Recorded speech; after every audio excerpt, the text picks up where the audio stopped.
Hey, Whit, what's up? I hear you wanted to talk to me about the project for school. Yeah, can you tell me a story about your childhood? Oh, wow. I gotta think back. That was a long time ago, but I've got one that I think you might find interesting because of your love of the game of hockey.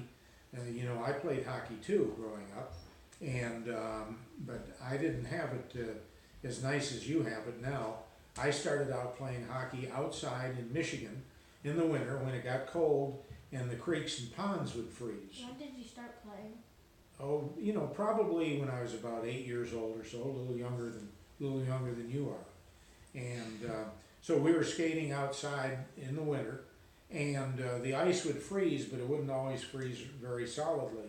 And it was just kids from the neighborhood, and we'd get out on a pond or a creek and put down a couple of rocks for a goal, and we'd start skating. And one day I had a very shocking surprise. What was it? Well, we were in the middle of this game, and I was chasing another guy who had the puck, and I wasn't really paying attention to the ice underfoot.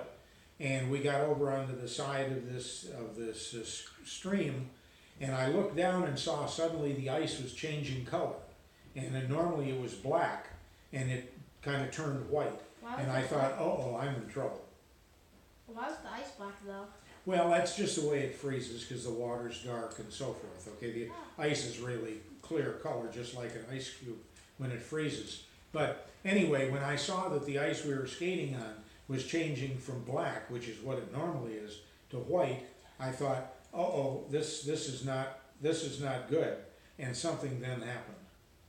What happened? Well, all of a sudden, I heard a loud crack, and the two of us went through the ice, probably into about 5 or 6 feet of water. And we had our winter clothing on and our hockey sticks and everything, and our skates were on, and we started treading water like you would do if you fell into a swimming pool or something, and in order to stay up, and we weren't sure if we were going to get trapped under the ice or what. So what did you do? Well, we were treading water, and fortunately the other kids that we were playing hockey with, they came right over, and they knew that we had gone through some thin ice and that they'd have to be very careful, and they couldn't skate right up to the edge of the hole we had fallen through, or we might all end up in the water. So they came up and they laid down on their stomachs and they kind of crawled out to us and reached out with some tree branches that we could grab onto. And we reached out, grabbed the tree branches, and then they gradually backed away from the hole and got onto thicker ice and pulled us out of the freezing water. Oh, that's cool. Yeah, it was very cool. Were there any grown-ups around? As in freezing cold. No grown-ups around. Fortunately, we weren't out in the middle of nowhere. We were on this creek that was very close to the house where one of the boys lived. So they got us out of the water, and of course we're freezing and our teeth are chattering and we're soaking wet and our clothing is starting to freeze on us. And without taking our skates off, because we probably couldn't have gotten the frozen laces undone, we ran sort of on skates out across the street to my friend's house and went inside where we could warm up and get out of our wet clothes. How did you run the skates on the concrete across? On our toes so that we wouldn't wreck the steel blades and the sharpness of the skates, like you might do if you were walking on your skates in the parking lot to your car or something like that. But anyway, so we got warmed up and semi-dried off and everything, and then I went home and changed clothes and so forth, and I started thinking that we were playing all of our hockey outside on frozen ponds and creeks, and we couldn't always play because the ice wasn't always safe enough, strong enough. And so I started thinking, boy, we really love to play hockey. We need to form a team and get in a league where we could go and play at an indoor rink where we wouldn't have to worry about the ice breaking. Was there any indoor rinks around you? Yeah, well, not close. We had to go, lived in a suburb of Detroit, Michigan, and we had to drive all the way into Detroit to find indoor rinks where they had organized teams.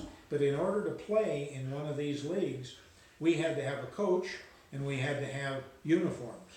And so I then went around my little town and to some of the merchants, and I went to a sporting goods store, and they agreed to buy us some jerseys that would have the name of the store on the jersey and with numbers for us, and this would qualify us if we had the rest of the equipment ourselves to play in this Detroit Amateur Hockey League in indoor arenas.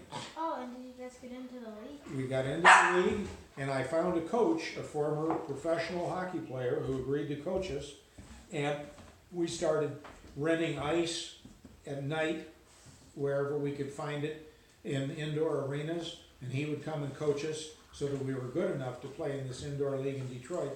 And then we started playing there on a regular basis, and even got to play at the Detroit Olympia, where the National Hockey League Detroit Red Wings used to play. Oh, that's So that's cool. how I got my real start into real hockey, similar to what you play.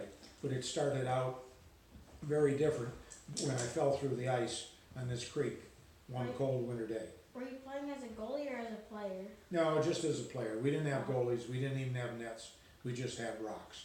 So Oh. you're very lucky that you get to play in an organized league with great coaching and wonderful hockey rink facilities and so forth. So just keep that in mind, that not everybody gets to play in such nice conditions. Mhm.